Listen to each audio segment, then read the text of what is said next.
Olá, hoje vamos apresentar o trabalho sobre volume por fatiamento, discos e arruelas. Aplicação em um cilindro. Os integrantes do grupo são Cristiane, Juliana, João e Samara. Eu vou começar falando sobre o volume por fatiamento. E a ideia do volume por fatiamento é dividir um sólido em fatias finas, aproximar o volume de cada fatia, somar as aproximações para formar uma soma de Riemann e passar o limite para produzir uma integral para o volume. Por que passar para a soma de Riemann? Soma de Riemann é o cálculo de qualquer sólido por partes, dividindo sempre em fatias ou soma por partes. Por isso que esse daqui se aplica a ele. Aqui nas imagens a gente pode ver exemplos de esfera, pirâmides, cone, em fatias. Aqui no cone a gente pode perceber que aqui é fatia horizontal e fatia vertical. Olá, eu sou a Juliana.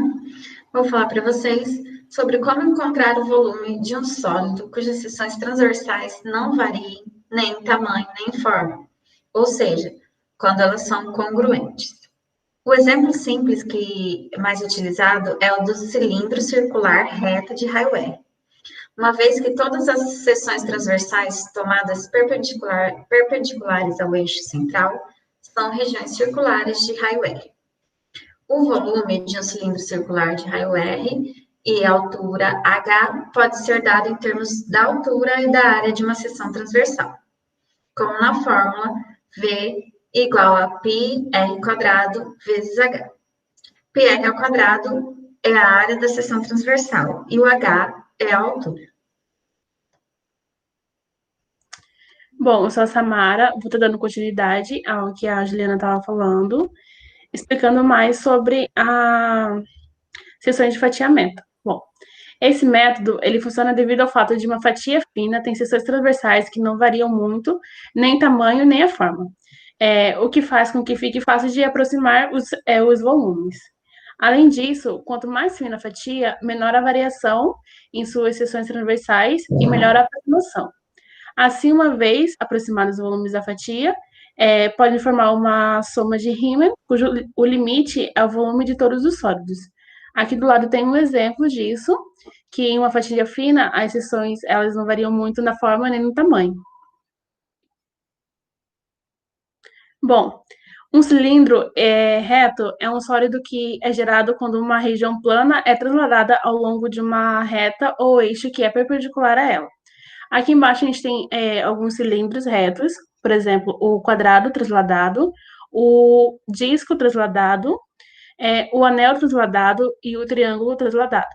Bom, se um cilindro reto for gerado pela translação de uma região da área A ao longo de uma distância h, então dizemos que h é a altura ou a extensão do cilindro e o volume V deste é definido pela fórmula V a vezes H, que é a área de uma seção transversal, e a altura. Bom, observa-se que está de acordo com a fórmula 1 para o volume do cilindro circular reto. A fórmula para o volume.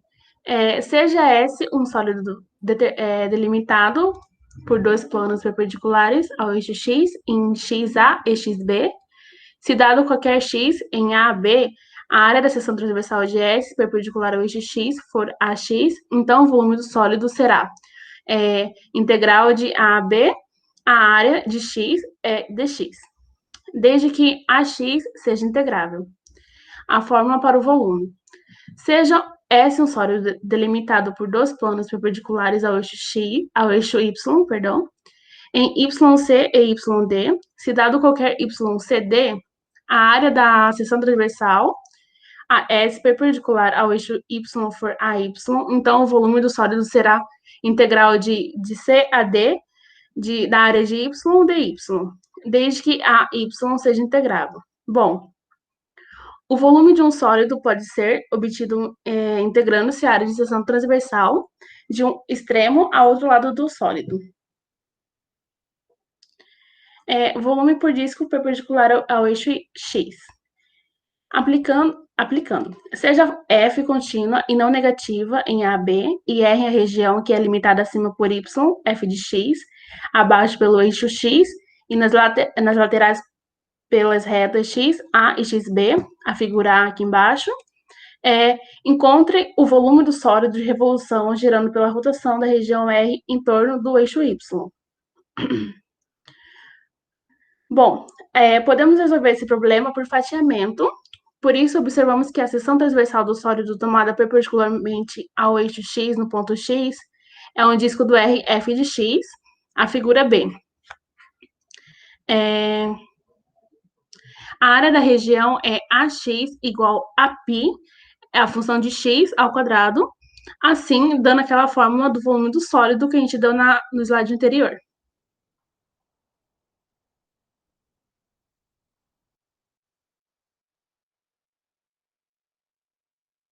Olá, eu vou falar para vocês sobre a fórmula um pouquinho diferente, mas ainda por fatiamento, né? A integral por fatiamento. Só que nesse caso, eu vou falar das partes dos sólidos de revolução que têm buracos ou canais e que criam superfícies interiores, como na figura abaixo, né? Que é um cilindro oco.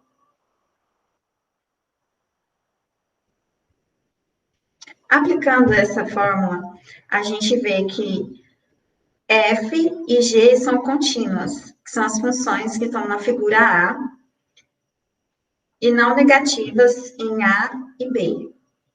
Suponho que f de x seja maior que g de x. F de x é a função que está em cima na figura e g de x é a função de baixo. Então, a f de x ela tem que ser maior que a g de x.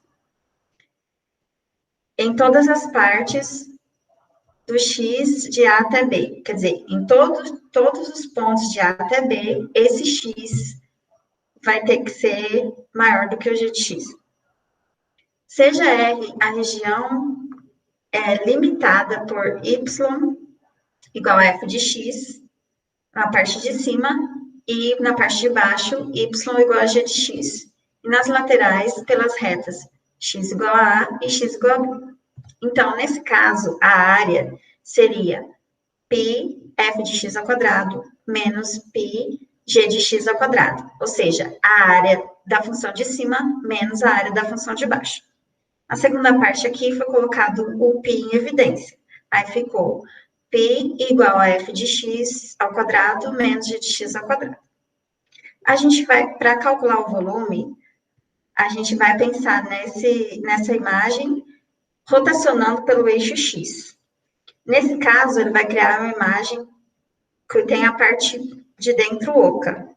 Aí a gente faz a integral do volume, vai ser integral de A até B, de π f de x quadrado menos g de x quadrado dx.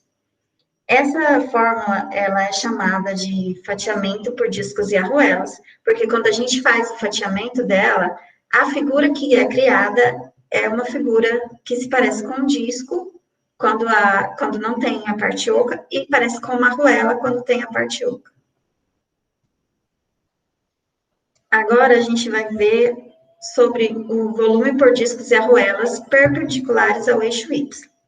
Nesse caso, como a gente pode ver na figura, que é a mesma do slide anterior, apenas ela foi transladada para o eixo Y. Agora ela vai ter a revolução dela em torno do eixo Y. Aí, nesse caso, o que muda são os limites da integral, que vai ser tirado a partir do eixo Y, que vai ser a integral de C até D, e a variável, que vai ser também em função de Y. Nesse caso, o cálculo do volume vai ser essa fórmula de V igual à integral de C até D, π W de Y ao quadrado, menos V de Y ao quadrado dy.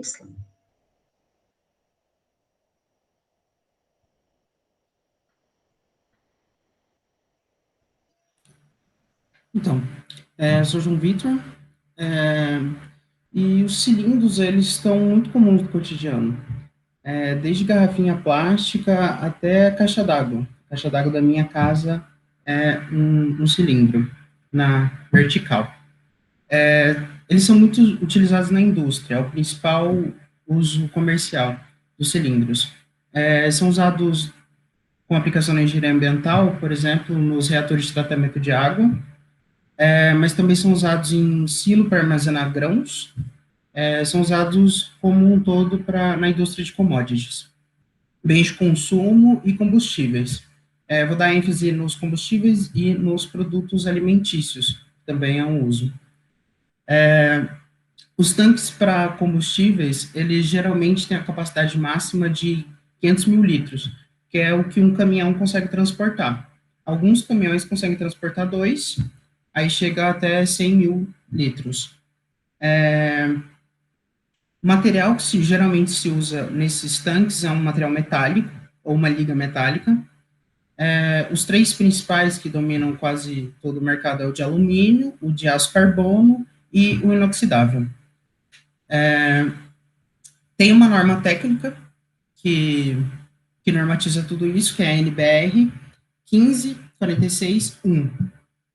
Ela fala sobre o uso de tanques de combustível no formato cilíndrico de até 190 mil litros. E ela dita as regras de segurança para tornar toda a atividade de uso dos combustíveis mais segura. E nessa norma específica para o uso de tanques de aço carbono. Na indústria alimentícia, ele também é utilizado, e ele é um padrão na indústria alimentícia, para que o metal não reaja com o alimento, de aço inox, né? Os cilindros, eles também podem ser usados na indústria aeronáutica.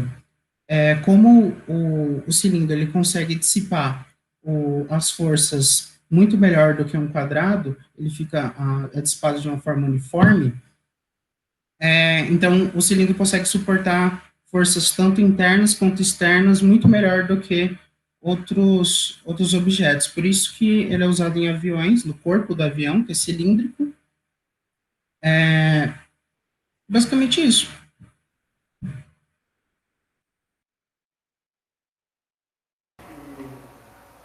Bom, agora eu vou falar um pouco aqui sobre a nossa aplicação em um cilindro. Aqui a gente dividiu um cilindro em 4 partes, bem no seu raio. O nosso raio no caso é 6. A partir disso, vamos ter essa área cortada, que é a fatia dela vista de um outro modo. Dessa fatia, a gente vai ter o nosso triângulo. O nosso triângulo ele vai ter áreas iguais, devido ao fato de que tangente de π sobre 4 vai ser 1, ou seja, nosso triângulo vai ter lados iguais. Vista essa parte de cima aqui, nós teremos que o nosso eixo X, a gente vai ter cortado aqui em retângulos, que a gente pode perceber aqui. Para isso, nós temos que o nosso Y. Sabendo que o nosso raio é 6, a gente vai ter que x ao quadrado mais y ao quadrado vai ser igual a 36. Então, o nosso y vai ser igual a raiz de 36 menos x ao quadrado. Aplicando ele a A. Como nós temos aqui os dois lados, então nosso A de x vai ser 2 vezes raiz de 36 menos x ao quadrado vezes 2. Agora, aplicando a fórmula do volume, nós vamos ter que volume de integral de 0 a 6 de A de x, d de x, vai ser igual a integral de 0 a 6 de 2 vezes x vezes raiz de 36 menos x ao quadrado, d de x. Nós vamos usar a fórmula da substituição de u menos 2x, e o nosso du vai ser 36 menos x ao quadrado. Então, aqui a gente vai ter menos integral de 36 a 0 de raiz de U vezes du. Aí a gente vai invertendo os extremos para ficar positivo, vai ficar de 0 a 36, integral de 0 a 36. Aí, resolvendo a integral, nós vamos ter que nosso volume vai ser de 144 metros cúbicos. E é isso, esse foi nosso trabalho. Alguém quer falar mais alguma coisa?